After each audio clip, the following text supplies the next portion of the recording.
Hi. Hi. Have we ever talked about fingering?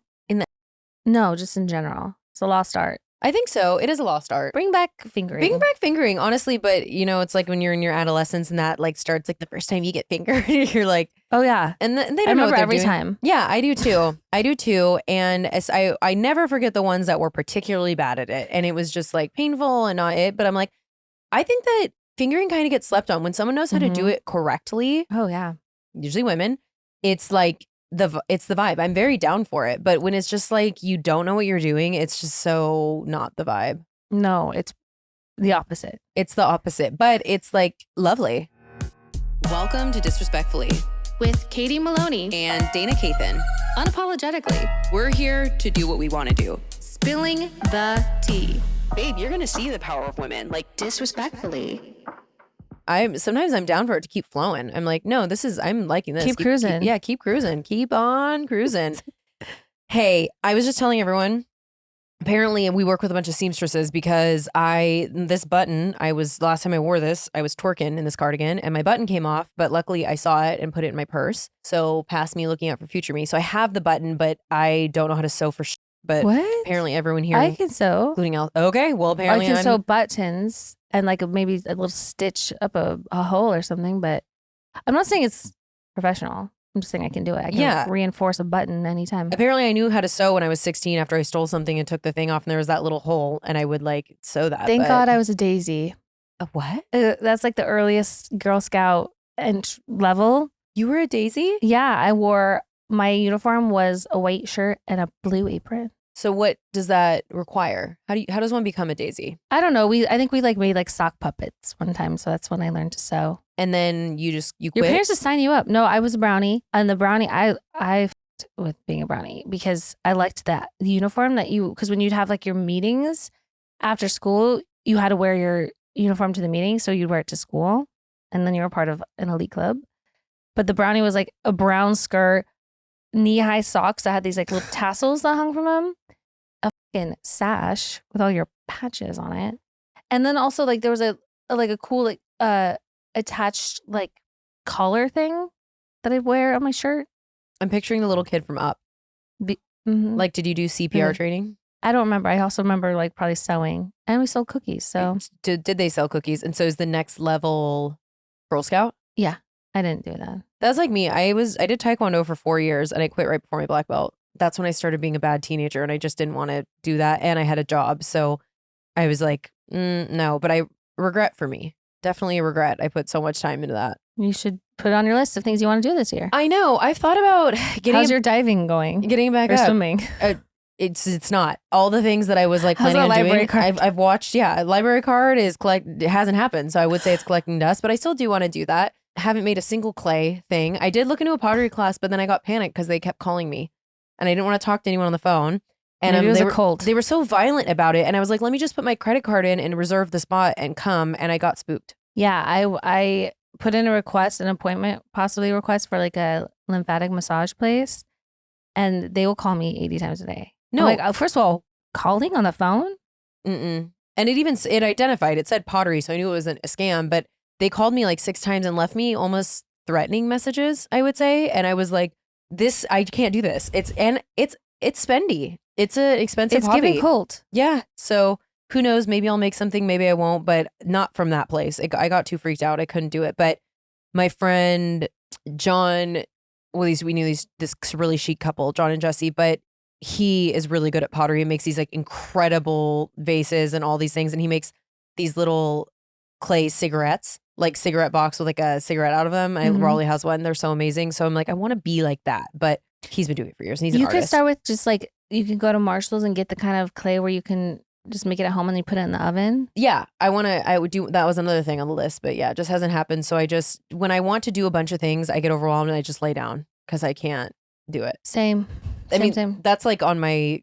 That's why I have 0 aspirations. Yeah. Just kidding. It's not that I'm lazy. I have anxiety. Leave me alone. Yeah, it's called ADD. ADHD. What is it? Yeah, ADHD, I'd say. Anyway, should we do some stories about people who are out there living their lives? Yeah. Some hometown heroes? Let's do some hometown heroes. And if you want to be a hometown hero or have us solve your problems, send them in. disrespectfullypod@gmail.com. Anonymous says, Dear Disrespectfully, first, I have a bone to pick with y'all. The other day, I was lecturing a class of college students and I accidentally said, hate, double hate, loathe entirely. In the voice as Dana as Jim Carrey to describe a concept. The whole class just stared back at me because nobody understood the reference. Then I had to explain it to them and it was so fucking awkward. I fear I will never recover, but at least I could bring the Lord's gospel, Jim Carrey's Grinch, to the youths. Are the kids not watching the Grinch anymore? That's still like, we watched the ones that our parents loved, you know? I think that's a lost thing nowadays, that like kids are just making up their own shit and not referring to the classics. Bummer. Yeah. Okay, Hometown Hero time. The poop stories have been running a little low lately, and I thought I would do something about it. A few years ago, you guys missed the poop stories. I know. A few years ago, I met this guy on Hinge that lived in another state. Our first date went so well that for our second date, he asked me to go to his friend's wedding with him. Because I will do anything for the plot, I said yes. The wedding was in his home state, so I agreed to stay with him at his apartment on the Friday before and the Saturday after the wedding.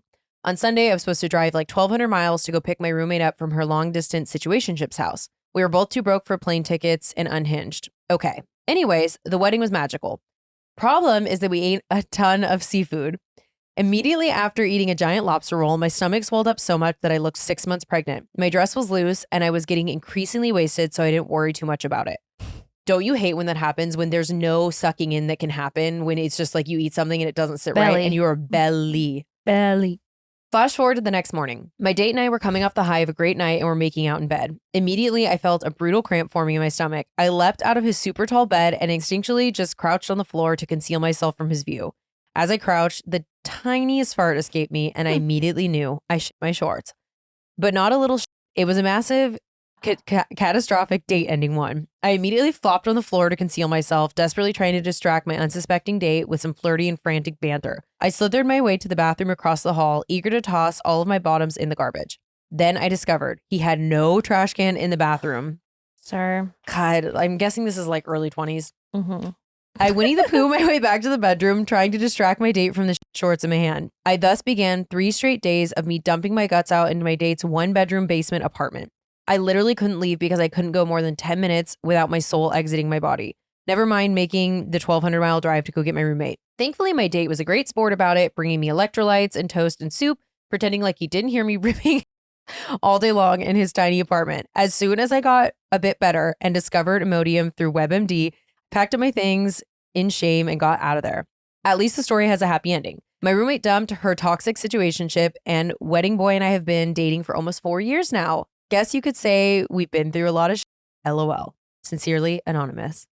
I love that. I was going to be like, you should marry this man, because if he is not turned off, running for the hills, kicking you out, and like, in fact, like nursing you, that's a keeper. That's why I picked this one. I love, because we've had ones like this in the past where they've ended up together and it's so sweet to me. Quick story, traumatic from my college days. My sophomore year of college, I went with a group of friends to a cabin for New Year's Eve and ate so much macaroni and cheese. You cannot imagine when I was absolutely drunk. So it was a combination of drinking too much and eating too much. I ran to the bathroom in the middle of the night. And mind you, I was like me and my friend were like the only single ones. And there's a bunch of couples. And every time I puked, I ripped in a way you could not believe. It was so loud. I could not stop. I couldn't conceal it. So every time one of my best friends at the time was texting me in the next room, was like, dude. And I was like, I can't stop. It was coming out of both ends. And the trauma of like trying to squeeze your butt cheeks together while you're vomiting. No, I've only in one time in my life had the both ends situation where you're just like sitting on the toilet with a fucking bucket in your lap. And I thought I was dying right then and there on that toilet, but like just because my body was expelling everything inside of it. Well, luckily for me, that particular, there were other times, but it wasn't a shart situation, but it was just like the air leaving my body and it was so loud and violent. Anyway, to this day, luckily the guys were gentlemen and didn't discuss it, but I'm sure everyone talked shit behind my back, which is fine. Has to be said. Damn, that's shitty. That's shitty. Anyway. Hey. Okay. Love that you guys are still together. I know, like, I love like a good like romantic origin story. This episode is sponsored by BetterHelp. Let's talk numbers. Traditional in-person therapy can cost anywhere from $100 to $250 per session, which adds up fast. But with BetterHelp Online Therapy, you can save on average up to 50% per session. With BetterHelp, you pay a flat fee for weekly sessions, saving you big on cost and time. Therapy should feel accessible, not like a luxury. With online therapy, you get quality care at a price that makes sense and can help you with anything from anxiety to everyday stress, which I love and filled with. Your mental health is worth it, and now it's within reach. I think therapy is always going to be on the daddy list. Oh, never not on the daddy list. Going to therapy, meeting someone who goes to therapy, having your friends in therapy. Your parents, everyone should be in therapy. Like, even if you don't have anything going on that's devastating or seems like a big problem, everyone can benefit from therapy. Tell them your dreams. I'd be there all day. I'd need a session every day. But I just think, like having a neutral person who you can just talk about anything and everything that you might not feel comfortable talking to your friends about. That's why therapy's daddy. With over 30,000 therapists, BetterHelp is the world's largest online therapy platform, having served over 5 million people globally. It's convenient too. You can join a session with the click of a button, helping you fit therapy into your busy life, plus switch therapists at any time. Your well-being is worth it. Visit betterhelp.com/disrespectfully today to get 10% off your first month. That's BetterHelp, HELP.com/disrespectfully. Oh my God, do you know what the worst thing in the world is? Can I guess? Extra fees? How'd you know? I was buying concert tickets the other day and that dollar sign would not stop going up and it filled me with insurmountable amount of rage. It just sucks. But what if I told you there's a solution to that really specific, infuriating type of rage? Well, please do tell, because I'm over here trying to make financial progress and life keeps throwing me curveballs. One word, Chime. With Chime Credit Card Builder Visa Credit Card, you don't have to worry about annual fees, interest, or credit check to apply. Plus, you can use it everywhere Visa credit cards are accepted, so you can build credit with money you set aside. What about getting paid up to 2 days early with direct deposit? Can Chime do that? Why, yes, Katie Maloney. Yes, it can. With direct deposit, you can get access to your money sooner. And with SpotMe, you can overdraft up to $200 without fees. It's such BS when it's like $1 and then they charge you. Yeah. Just set up qualifying direct deposits, sign up for SpotMe, and Chime will spot you up to $200 when you exceed your balance, which is amazing. Turn your everyday purchases and on-time payments into steps toward your financial goals with Chime's secured credit card builder Visa Credit Card. Get started today at chime.com/disrespectfully. That's chime.com/disrespectfully. Chime. Feels like progress. The Chime Credit Card Builder Visa Credit Card is issued by the Bancorp Bank, N.A. or Stride Bank, N.A. SpotMe eligibility requirements and overdraft limits apply. Chime checking account required to apply. Out-of-network ATM withdrawal and OTC advance fees may apply. Timing depends on submission of payment file. Late payment may negatively impact your credit score. Results may vary. Go to chime.com/disclosures for details. This episode of Disrespectfully is brought to you by Graza, my new favorite olive oil. It's fresh, it's never blended, and it comes from a single type of olive, the picule, straight out of high-end Spain, where over half the world's olive oil is produced. Graza provides you with single origin goodness. Only one olive from one region. No mysterious blends. That means a traceable, fresher product without mixing any lower grade or unknown oils. Plus, it's super fun to squeeze and spray bottles. There's no messy tins or drippy spouts. Just aim, squeeze, and go. Graza has 3 types of olive oil for any task. Frizzle, with a 490-degree smoke point, perfect for frying, crisping, or grilling. Sizzle, with a 410-degree smoke point, an everyday cooking oil for roasting, marinating, and sauteing. And Drizzled, a bold, punchy finishing oil you can sprinkle on salads, dip bread in, or, if you should be so bold, top your ice cream with. Wow. If you're like me and are trying to eat healthier, Graza is the olive oil for you. Finally, a quality olive oil that doesn't break the bank. Loaded with heart and brain-friendly polyphenols, you'll be eating good without any of the nasty stuff. Head to graza.co and use code disrespectfully to get 10% off your trio, which includes sizzle, frizzle, and drizzle, and get cooking your next chef-quality meal. Take your food to the next level with Graza olive oil. Visit graza.co/disrespectfully and use promo code disrespectfully today for 10% off your trio. All right. Rachel says, "Hey ladies, I want to thank you two for having one of the best podcasts out there. Absolutely love hearing your voices twice a week. This is the second story I've sent in. The other one being piercings, petty theft, and hotboxing cars. I don't remember that one, but I like it. I'm sure we would know it if you gave us more info. I know they may be a little long, but I hope you get a kick out of them and read them on the pod. Lots of love to you both. It all started with a sweet, wholesome plan. My girlfriend and I, both 18, and therefore obviously responsible adults, were supposed to oversee her little sister's 15th birthday at a hotel on the beach. But actually, after making sure the girls were busy with whatever 15-year-olds do, we decided to spice things up. Enter our boyfriends, a few extra friends, a beer funnel, and an unholy amount of Jaeger. After getting pretty rowdy, I was drunk, obnoxious, and ended up fighting with my boyfriend. The guys, in a display of survival instincts, decided they wanted no part of the drama and promptly left us to continue overseeing the party. This was unacceptable. My very drunk, very emotional self needed answers. Where did my boyfriend go? Why was he being like this? Did he even love me anymore? The only logical solution, jump in my car and track him down. This was back in 2006 before Uber. However, I must emphasize that drinking and driving is stupid, reckless, and something I absolutely do not condone. Unfortunately, we make some really dumb mistakes in our teenage years. I was driving up and down the beach, so intoxicated, I couldn't figure out which way to go. I pulled into a 7-Eleven and called him again. He was freaking out, yelling at me to go back to the hotel because I was drunk and driving was not an option.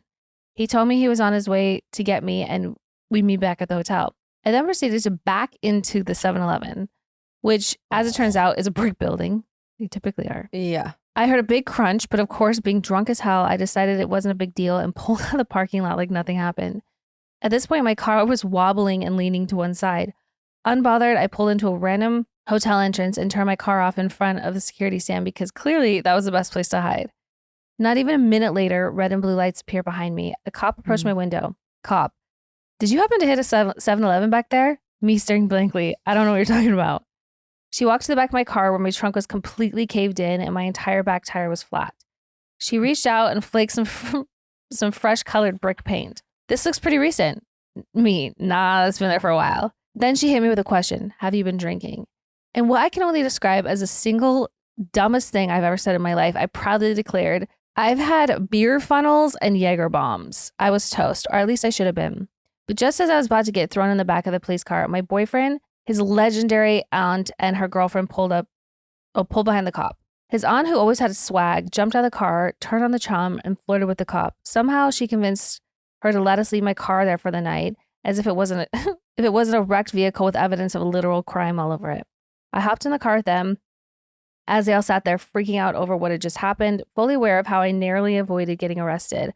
I sat there completely oblivious to the gravity of the situation and said the only thing on my mind. I really want a Hot Pocket. The three of them, stunned as to just how clueless I was, burst out laughing. And that was it. That became my new nickname. From that night forward, every time I walked into my boyfriend aunt's house, they would scream, Hot Pocket. A couple observations. I've never heard of someone being pulled over drunk and getting out of it. Like, no matter who talks to you, I cannot believe they didn't arrest you. Especially admitting, like, that is what cities is in what, like, I can't imagine that. It almost doesn't seem real. No, that's crazy. And obviously, yeah, don't condone drinking and driving, but obviously lots of us make bad choices when you're young. Again, I wasn't as much of a driver while drinking, but I cannot tell you how many cars I got into growing up before Uber of people that were drunk. Like, I'm lucky that we never got in accidents. Very lucky. So yeah. Yes, do not drink and drive, especially in the day of Uber. I hope that has gone down now that Uber is widely available. I mean, like, I feel even with kids. I think there's people that still do that, and it's odd to me. Yeah. Uber it up, you guys. The other tidbit I have is I recently had a Hot Pocket for the first time in, I could not tell you how long. What kind was it? Was it pepperoni or a ham and cheese? Oof, and guess what? Held up. Delicious. But they don't give the pockets anymore. You know how you used to put in the little cardboard thing? Yeah, the sleeve. It didn't have sleeves. And they were like, we're sleeveless now. That was the crisping jacket? Yeah. So it wasn't very crispy. I ate it with fork, but it was delicious. You need an air fryer. I mean, I have one. Maybe that's why they don't, because people are like, oh, air fryer. That would have been a good idea to cook it in that. But yeah, I have to then get it out of under my sink. So, because then I hate when the corners would get a little chewy. Yeah, I mean, it was on the chewier side, but I loved it. So good. Anywho, Leanna says, hello. I just listened to the WWDD hometown episode where Dana told the story of her mailing the fool's gold to TLC. Hilarious. And it reminded me of the one time I tried to write a letter to a celebrity. When I was a kid, I loved New Kids on the Block, but more specifically, I was obsessed with Jordan Knight, my friend who was in love with Joey McIntyre, and I decided to mail them love letters along with sexy photos. For For context, we were 7 and 8 years old. These sexy photos were us in bathing suits, gazing lovingly at the posters of them and us moving around so you could see the fringe on our bathing suits in action. I don't remember what happened after, but I completely forgot about this until my mom was showing someone childhood photos of me and the sexy photos were in the album. No. I probably asked my mom to develop the film and never noticed the photos didn't come back to me. Very embarrassing. P.S. What little creeps we were trying to send grown-ass men pics of us in fringe bikinis. Imagine them getting that fan mail and them like immediately getting like pictured with it. They're like, I didn't ask for this. No, totally. And I remember when I was little, I got a camera and I was probably about this age, and me and a neighborhood girl used the whole film to just take a photo of her, then a photo of me in the same place. And we were doing it all over the neighborhood. And then we did some like laying on our my bed. And then like, and I mean, we were in dresses, but afterward, my mom, she got it developed and came to me and was like, Dana, please do not take photos like this. It looks like an adult is taking these photos of you, but it was just us as kids. So I feel for you, but yeah, I can't imagine being those guys. Did you ever write any fan mail to anyone? Yes, Jonathan Taylor Thomas. JTT. Okay. Did you get a response? No. But what I did, because of course, like when you have those like teen bop magazines, J14, whatever Loved they were, them. Tiger Beat, they'd always do like this guy, like a profile on like a little teen heartthrob, and then like list all of like their favorite things, hobbies they have.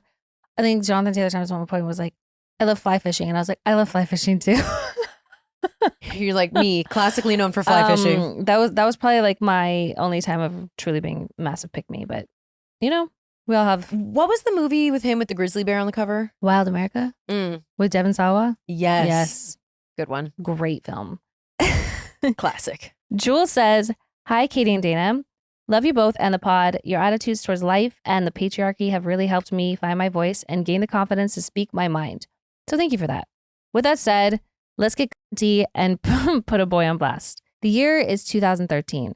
I was about to start my senior year of college and I had just broken up with my boyfriend of 5 years. 4 years too long if you ask me, but that's a story for another day. I had made a vow with my roommate at the time to have the sluttiest, most fun year of our lives.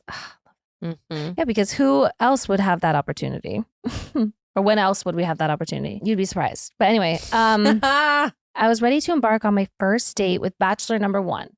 We just met on Tinder. It was early days, but existed. And he was a fireman named Jeff.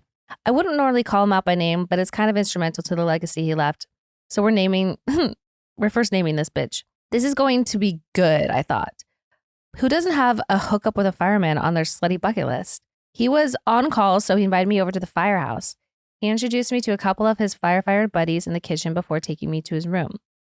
All this was a dream, but I had never been more ready to give it all away. We got snuggled up in his little fireman bed and put on one of our mutual favorite movies. I thought that other people weren't allowed in their bedroom area. That's crazy. I don't know. Super Troopers was their favorite. Okay. About 10 minutes into the movie, things start to get physical. And by that, I mean, he starts tickling the shit out of me. What? I mean, I love a playful boy, but I wasn't expecting that. He stops and I snuggle in a little closer and start lightly playing with his ear, hoping he'd feel more tender vibes. About 5 minutes of that, and he starts tickling me again. I'm wondering what his firefighter friends must think as I'm screeching. Finally able to arrest his hands with mine and start kissing him to get the tickling to stop and show him what I am there for. If the tickling was red flag number 1, the kiss tasting like old pizza was red flag number 2. Ugh. Pizza really is not the best makeout. You have to be in love with someone to enjoy pizza kisses. Yeah, tell me about it. He looks at me and says, see what the tickling does to you? That's the red flag, actually. Oh, no. Hindsight is 2020, but I should have said, sure, Jeff, if you mean it makes me fight for my life until I'll hook up with you, but really all you had to do was brush your teeth and let the fact that you're a hot firefighter in a firehouse speak for itself. But alas, I was a young, eager slut, and I just kept kissing the pizza. He started feeling me up, and it began to feel like I was getting a mammogram. I mean, really going to town. It's like he was a man-sized cat making biscuits. After a few minutes of breast kneading, I move his hands downward a little bit. Bad idea. He then began kneading my, and I thought, fuck, I'd wish he'd start tickling me again. I played along for a little bit longer, thinking sooner or later the foreplay would stop and I would see what that dick do. Well, it didn't, and I didn't. I pretended I was too emotional and jumping into things too soon after my breakup and said I had to go. He said, "You're such a tease," and walked me out. Ugh. The next day, I had literal bruises on my tits and told my roommates all about it. We coined the term Boob Destroyer Jeff. Sorry, that's so funny. And it became the funniest first slutty experience that we referenced all year long. We'd rank our hookups on a pain scale of 1 to BDJ. Jeff, if you're out there, I hope a more confident and experienced woman has since told you that making biscuits out of her tits hurts and you should switch it up. If you read this on the pod, I hope you get a chuckle. I have more stories of slutty encounters and Dead Moms Club tales I may share in the future. In the meantime, stay sexy and don't get mammograms from firefighters. Love, Jules. Jules obviously listens to MFM. Okay, that is so funny and so awful. Tickling, have you ever seen the documentary Tickle? What is that one? It's about like this underground competitive tickling thing. It's crazy, but getting tickled, I would be so annoyed and so overstimulated by that. Good for you for leaving. It's like painful, and I think Nick discovered I'm ticklish, and he tortures me with that. Well, my sister, on my legs too. Like I will kick a hole in the windshield if you do that to me. No, I'm so sensitive to it because my sister with her long limbs, I think I've said this before, used to pin my elbows over my head and sit on my chest and tickle me till I peed. Like it's truly awful. So yeah, that would not be the vibe for me. But also, who was I just talking about this with the other day? Tease. The way that a lot of men out there think if you get them aroused that you owe them something, like if you don't, so they'll say that you're only teasing because you didn't follow through. Like no. And also I have a friend who shall remain nameless, but was like hooking up with this guy for the first time. They were just making out, and then he pulled his dick out and was like, "You can tease me if you want." Direct quote. And I'm like, obviously she like laughed and was like, "No, do I tease you? What? No." Also, much with like bringing fingering back, just bring back like a makeout. Yeah, what happened to making out? What happened to hi, hello, how are you? I make out all the time. I love it. It's my favorite thing. Wait, I put this on my close friend story. This random guy DM'd me. I gasped because it was so shocking. And you can imagine it's always like a creep. And he goes, "Have you checked Yelp lately? I see you're rated 5 stars as best place to eat out in LA." Gross. I'm like, oh my God. And obviously I'm not like pearl clutching in general in life, but I'm like, I don't even know you, sir. What do you think? Does that work for you? Do people respond back and they're like, "Yeah, come over and eat me out"? I don't even know you. Not one person. That man, like, he's the type that says, "Where's my hug?" Oh my God. Where's my hug? 100% where's my hug guy. Gross. Yuck. Katie says, hi. Katie says what? Hi. Katie and Dana. Another fellow Katie here, huge Vanderpump fan, but it's really rad to see you two come out of reality TV, and you both are so much more than reality TV stars. You both are true people who stay true to your morals. That's very organic, and I really appreciate that. So thank you. We love you so much. Okay, so a while back, I was feeling sorry for myself and needed validation. I know. I was jumping on multiple dating apps, and it was absolutely horrendous. So I matched with this guy who I thought was finally a godsend. Super hot, job, checked all the boxes. Oh my God. From our talking on the phone, he told me that he had a foot fetish, which is whatever, no kink shame here. So we met up, had drinks, great convo. So I was very down to go back to his house and get to business. We get to his room and I have to use the bathroom. Ready for the jump scare? I'm sitting on the toilet taking a shit thinking, God, I'm getting laid again. Thank God. So I walk back to his room. Here's the jump scare. Homie has his legs behind his head, flat on the wall behind him. His head like a goddamn gymnast. And I'll say it first, I go, how the hell is he doing this? Anyway, he wants me to jerk him off and make him come on his own face. He legit wants me to jack him off while he's bent like a ballerina with his legs on the wall to make him come on his face. I stood there for what felt like an eternity, staring, not sure what to do, grossed out, but fascinated. You know when you want to get into a serial killer's heads? I just want to know why, laughing my ass off. But I go, right, Katie, you got to get the hell out of here. Before I leave, he was jacking himself off and came on his own face. You know that Homer Simpson gif where if he slowly goes back into the bushes? Well, that's me out of his bedroom. No words. I got in my car and said, wow, this is going to be a fun story to tell. Anywho, love you both forever and ever. P.S. Fuck Trunk and his little bitch boy Elon. XOXOXO, Katie. You know, there's that Meg Thee Stallion song where she talks about like people on TikTok are trying to figure out what she means, but it's like head flat on the headboard while I'm watching you fuck me. Basically, I don't know the exact lyrics, but I love people's different interpretations of it. But I'm like, I think this is an example of that. So I'm picturing him laying on his back with like his feet back this way, like over. Yeah. But yeah, he's got to get his dick in his face. And again, no kink shaming, but I think for me, I don't want to do that. And also your asshole's in my face. I just like, Also, like, what do you gotta get like down underneath it? Like, you know what I mean? Like, I just feel like that's sort of like a solo thing. yeah. And I think that while we're talking about fingering and bringing it back, I don't need to bring back hand jobs. Like to get it going, to start it, to feel it up, but like it's for to a completion hand job because also they're like, and it's done. So what? I'm gonna waste that on what? On your cheeks? Maybe he has great skin. I don't know, but I thought that was so funny. And also Yeah. imagine the shock. Also, you're just like taking a shit. That's so funny. I will hold that. I know. I first of all, can we run it back? So you just met this man. Go over. You're like, I gotta take a dump. Where's your John? I gotta make room. Where's your Like, John? gotta make room. Sick. So gross. Good for you though for being able to just like you just don't have any issues. But with you that. walk out and you're expecting him to just be like sitting on the bed seductively, and he is just feet to headboard. Like that's crazy. Anyway, what a bummer. Okay, well shocking. that is a good story. You got a good story out of it. All right. Anonymous says, "Hi, Katie and Dana. I always love you both and the whole Disrespectfully Coven, and adore getting to listen to this podcast twice a week. She's gonna have 2 submissions, so we're gonna read her WWDD in the next section. Okay. Here's my hometown hero story. It's about the night of my 16th birthday. My house was the party house for my group of friends, so naturally I threw a birthday party for myself when I turned 16, and I had about 10 to 15 people come and stay at my house. One of these people was my then situationship. Were you allowed to like have boys stay over? No. I don't think I was allowed to have a boy in my room. Oh, my high school boyfriend was in my room. We were fucking, but I didn't really have like a boy. I went out with guys, but I didn't have like relationships. No, they were not allowed to sleep over though, at all, even in a group setting. No, Yeah. which is why I was sneaking out all the time. But anyway, all right. She goes, let's call him John. John had a history of getting a little too messed up at events. A history at 16 of that? That's crazy. This night, he was drinking like the rest of us. He also smoked a blunt and then took a little ski trip in my bathroom. Is this fucking Euphoria? Like, what the fuck? I was just thinking Euphoria. Truly, you're 16 years old. I know, like weed and drinking, but I didn't do hard drugs until after college. That's crazy. No. Or like at the end of college. The latter of which none of the rest of us were a part of. I only found out because of a Snapchat video that was sent to me.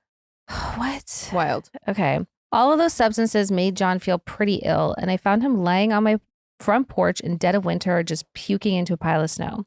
We got him inside and into a bed, but my mom insisted that I needed to stay with him to make sure he was okay. So your mom's there too? Yeah, what?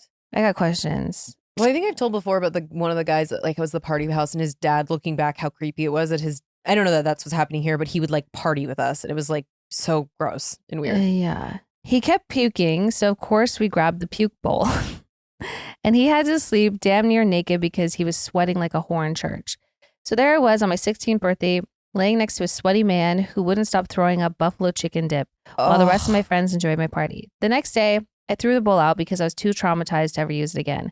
But my dad refused to part with it, so he took it out of the trash. 10 years later, he still uses it as a popcorn bowl.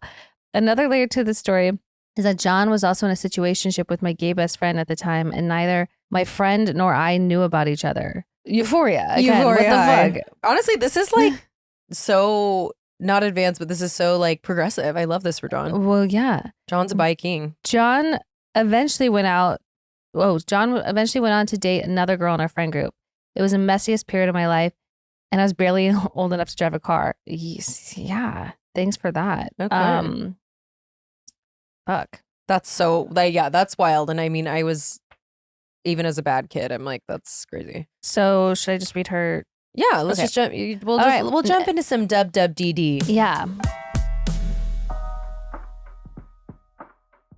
This is the same anonymous person as the last hometown, but she says, now for the WWDD. For as long as I can remember, I've felt this need to be the best, to do the best in school, to be the best employee, etc. And admittedly, I do excel at what I do. I'm currently working in an internship position while I'm in grad school. I really love this job, and the goal is that I'll get an offer to return after graduation. I have a friend from undergrad who also goes to the same grad school as me. They recently interviewed for the same internship position for this coming summer.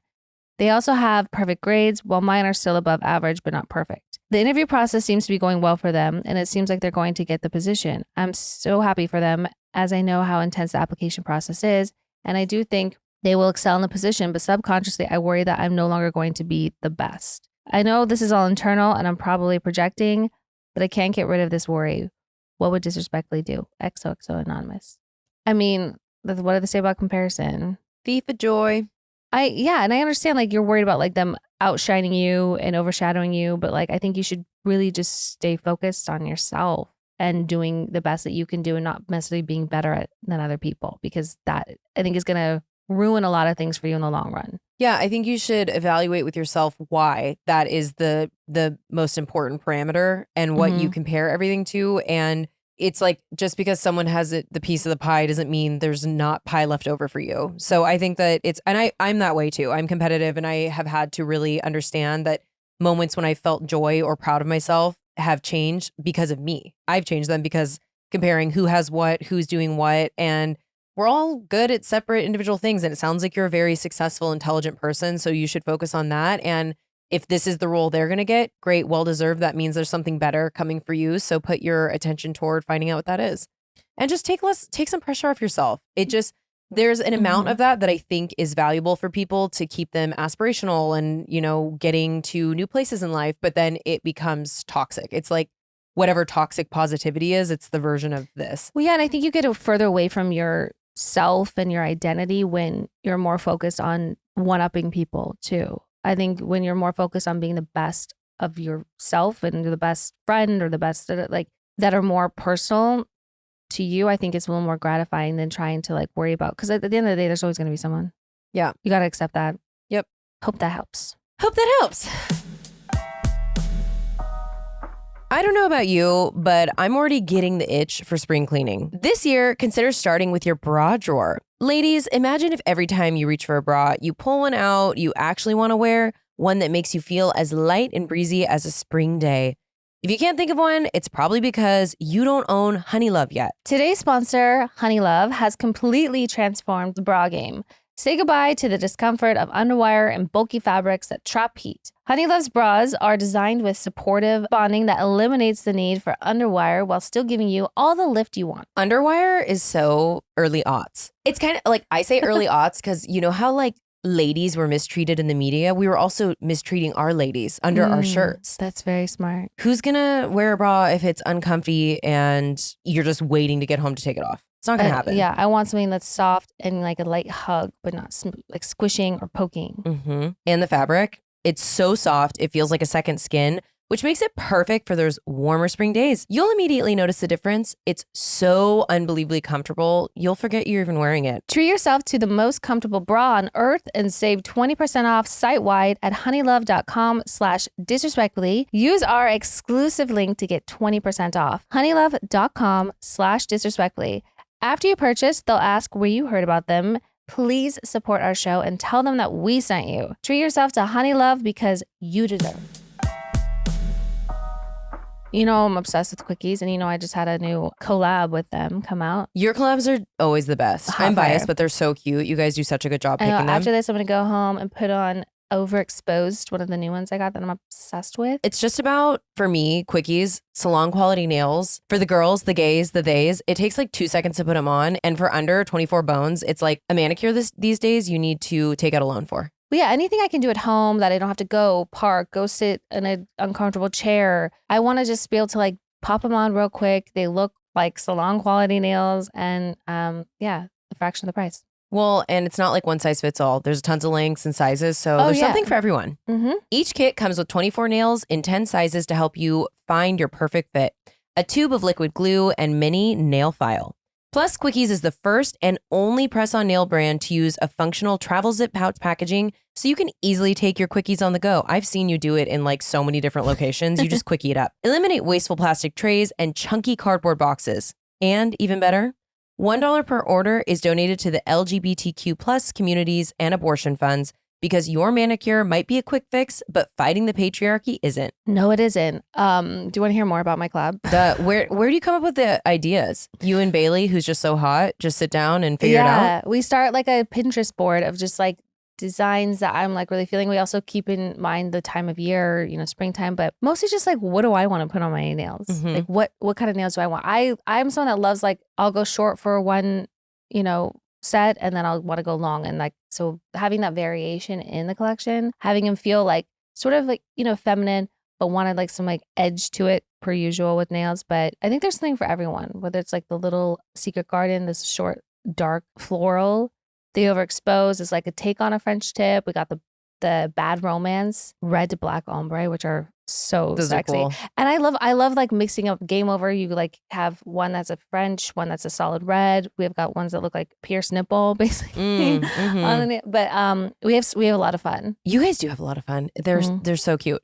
For Disrespectfully listeners only, take 20% off your next order with code disrespectfully at getquickies.com. This includes the Katie/Quickies collab, which Quickies doesn't usually offer, but loves the Coven just that much. Again, that's 20% off your next order with code disrespectfully at getquickies.com. Not applicable with other promotions, discounts, or bundles. Anonymous says, "Hey babes, longtime listener, first time caller. I've been a Vanderpump Rules fan since day one, and I love you both so much and this pod. I literally don't know where to start. My best friend since childhood and I both got engaged around the same time. What a dream come true, I thought.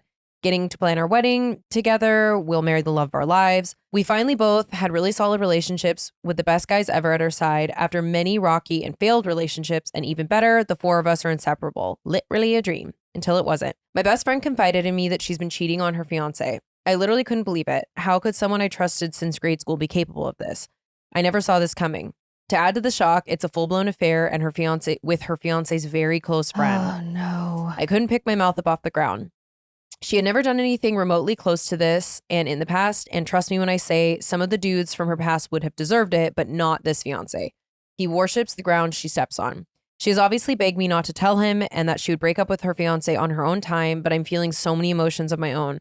I don't want to make this about me because she must be struggling herself, but I am truly so angry she put all this on my shoulders while she's just looking at me relieved that she got it off her chest. I'm feeling worse than ever. How am I supposed to live with this knowledge? How am I supposed to trust my best friend with my fiance? How do I look her fiance in the eye? How do I avoid him without detection? How will I get rid of this pit in my stomach? I guess my question is, disrespectfully, what would you do and how would you handle this? Anonymous.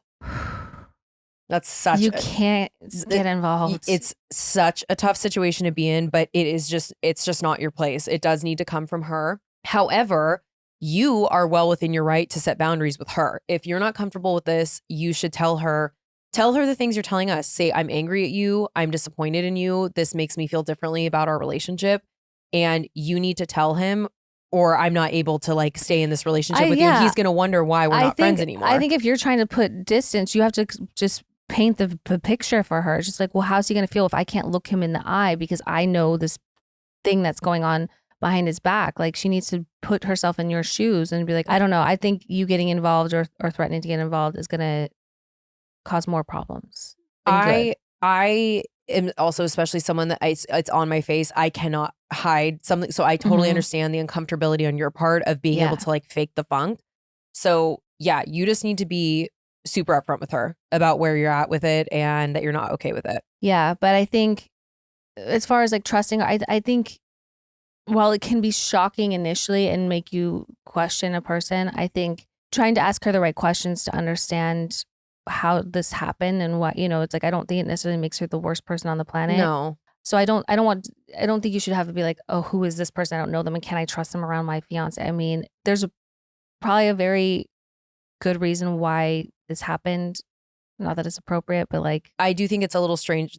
Just that question, like that's where your mind goes. I don't think that all that means that she's rotten and just going to do this to everyone. I think typically someone who finds himself in this situation isn't in a good place. So like Katie says about asking the right questions, but also it shouldn't be about if you can trust another person. It should be about if you can trust your fiance, because guess what? If you can trust your fiance, it's not going to matter who they're around. Yeah. So, but I just, when you don't want to think the worst of the person, that they're going to like just try to fuck your fiance, that they're just at the core evil, or like that's what their intention is just to like be that person. It's not the case. Also, you should point out to her the likelihood of this going well for her is not high. If she's cheating with a good friend, when this comes out, it's not just going to be like they're going to go off in the sunset together. I promise you that. So yeah, I would say just maybe ask some more questions and be honest about how you feel. Allie says, hi ladies, OG listener and Vanderpump fan. Would love to keep this anonymous because I'm embarrassed of myself, mostly because I'm embarrassed of myself. All right. I'm a 34-year-old mom of 2 and been married for almost 9 years. I recently have lost a decent amount of weight, eating my protein and working out regularly. I'm feeling great 85% of the time. Self-esteem issues, that's for another day.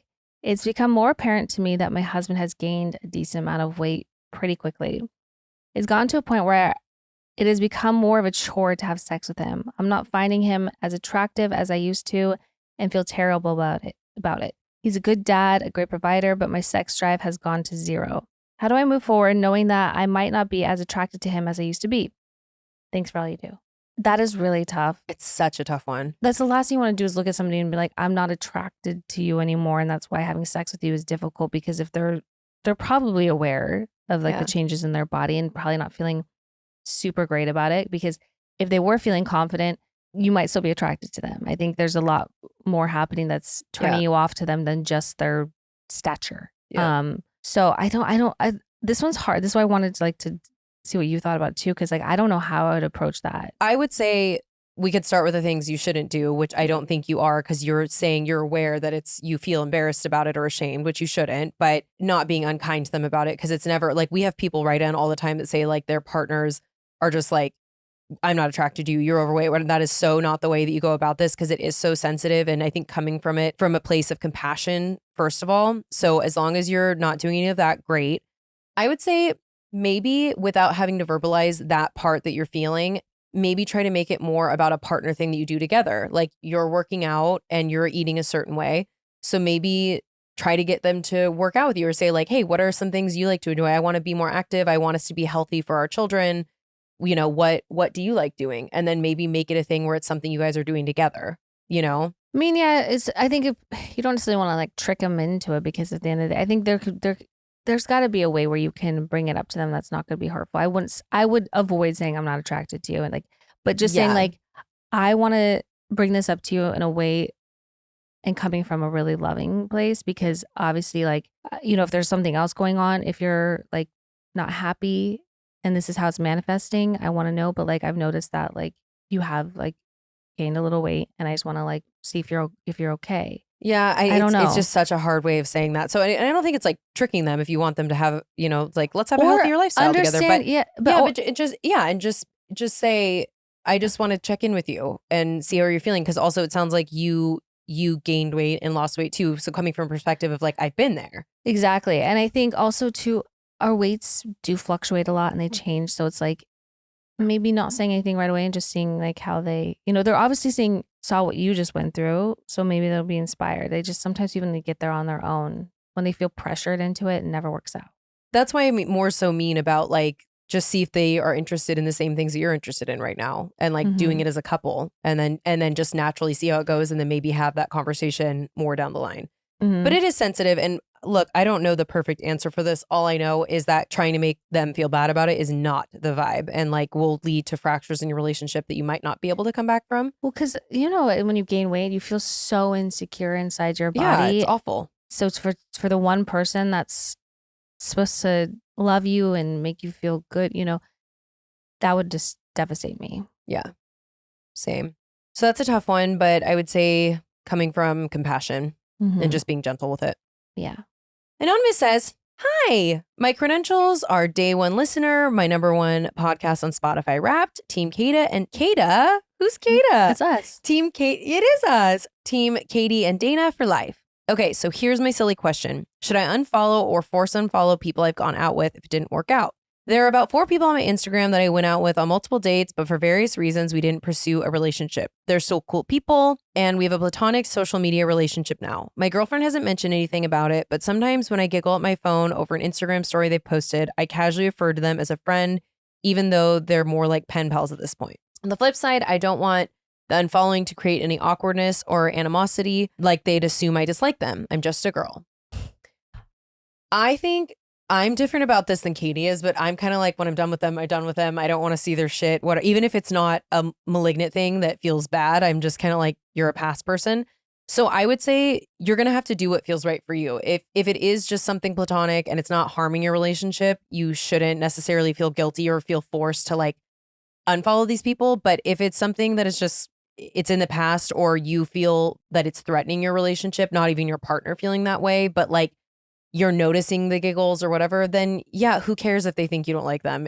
You're probably never going to see them again. So my biggest recommendation, don't unfollow someone. If you want to unfollow someone, soft block them, do them a courtesy. I hate when someone unfollows me and they don't force me to unfollow. I'm like, I don't make me unfollow you back. I don't care. Yeah, can we just make this decision together? Like, I get it. We don't really need to be following each other anymore, but like, I don't unfollow. Yeah. I feel like it gives not even giving the satisfaction. I don't care, but it's just like, if there's somebody that keeps popping up and I'm like, I don't want to see it, I mute. I was going to say muting is another I option. mute, so like I'd never see their content anyway, but I'm not like, ooh, I'm following. Because then it feels like I went on my Instagram, I typed in your name, I clicked the unfollow button. It's like giving more whatever. And also like, I don't care that much. There's one time I blocked somebody and it like haunted me, you know, like I thought about it all the time. I wondered if they knew, and I just like, it got to me. It ate me alive, to be honest. So I ended up obviously unblocking them and talking to them again. But muting is a great split the difference. I think if you're worried great about it, just mute them. Because at the end of the day, you don't feel like you're stalking them, not that you are, but like still keeping up with their life, but not interacting with it, you know, that kind of thing. Yeah. You're just never going to see it. It's good stuff. Exactly. But but let them think that like you still give a shit and like you follow them. Yeah. Who cares? Anyway. Last one. Anonymous says, it's a follow-up. Hello again, ladies. This is a follow-up that should probably stay anonymous considering I've told many people about the pod since you've read my WWDD. I wrote in mid-August after my boyfriend's much younger sister's wedding asking for different replies to give to people who were up my ass about getting engaged. It really seems to bother people. We have been together for almost 9 years but weren't engaged yet. My boyfriend and I had the conversation after the wedding and it ended with us agreeing we would do it when we were ready and that I would let him know when I was starting to want that. Come Christmas time, and without me bringing this topic up again, I get proposed to. It was the worst timing possible. I was in the thick of a horrible depression. I hate winter and the blues that come with it. And I also had an awful encounter the night before where we almost got into a fight for the first time ever with the rudest stranger at the local bowling alley for talking shit about us, having my younger niece and nephew with us. The morning after the bowling incident, I was feeling all kinds of negative emotions and was trying to gather myself. I was in my parents' basement drinking my coffee and was honestly still fuming. Out of nowhere, my boyfriend comes over, doesn't get down on one knee, and doesn't say anything, but instead holds our puppy in my face with a ring tied around its neck. That's really cute, though. I don't have the desire for a big, elaborate proposal like most girls seem to have, but that was not what I had in mind either.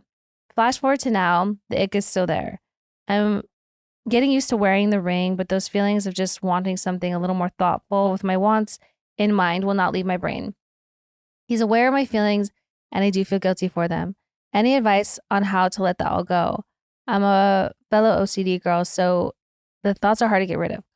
That's where I can talk and read. I really want to be at peace with how things went down, but I can't seem to get over it no matter how much I try to. Here's the deal, Anonymous. You can't be nonchalant and not be interested in something and then have issues with how it's done. Yeah. I think he put thought into it. I think he, like, first of all, you had no interest in getting engaged. And this is going to sound ruder than it is, but you didn't understand why it was such a big deal. You didn't understand why getting engaged was such a big deal. And your boyfriend knew all that. And I think he still wanted to surprise you. I think he wanted it to be, there's that, at least that element of a proposal for it was a surprise, even though, like you said, hadn't brought it up again. But now you're unhappy with how it all happened. Like, he didn't get down on one knee. He didn't put thought into it. I think he did put thought into it. I think you're being hypercritical for no reason. Yeah. I think you just have to you have to like accept it for what it is. And I don't know. Do you want to marry this person? I don't know what it is. Like, I just can't. When people want to act stupid and smart at the same time, when people want to be nonchalant, but like give a lot of fuck about something, it's just like you gotta figure it out. You gotta pick a lane. Yeah, I'm wondering if you maybe need to drill down on yourself a little bit, if this is hesitations, maybe not even about your partner, but about getting married in general. But then furthermore, yeah, is it like coming from a place of not being sure? I think that he was trying to make it his own and like more, you guys seem more casual. So maybe that's what it is. I think it's cute with the puppy, but I also understand what you're asking is how do you let it go? I, more than anyone, understand what it's like to ruminate But I also think that maybe he didn't see the bowling alley incident as big of a thing the next day. And I think that if that hadn't happened, you wouldn't be feeling, I think it's kind of tied into that you just like weren't feeling great in general. But I think that, yeah, I also understand because I'm so casual about that kind of thing. I also understand how maybe your feelings can change in actuality of what you think it's going to be because you're so nonchalant about it. But biggest advice is do a little soul searching, but you are going to have to let this go. If you do want to get married and, move forward with this person in that way, then I know it's hard, but you have to try and retrain your brain. Mm-hmm. Trust me, my brain is my biggest op sometimes. I get it, but you just have to try and be intentional about it. Yeah, even if it's like you have like a little moment where you write a little letter that you never I don't just to get every bit of it out of you and then promise to never revisit those thoughts. And try not to make him feel bad about it anymore because it's just, it'll lead to problems. But anyway, hope this helps. Hope it helps. All right. Well, I think that's it for the day. That's all for today, folks. Okay, love you. Bye. Love you. Bye.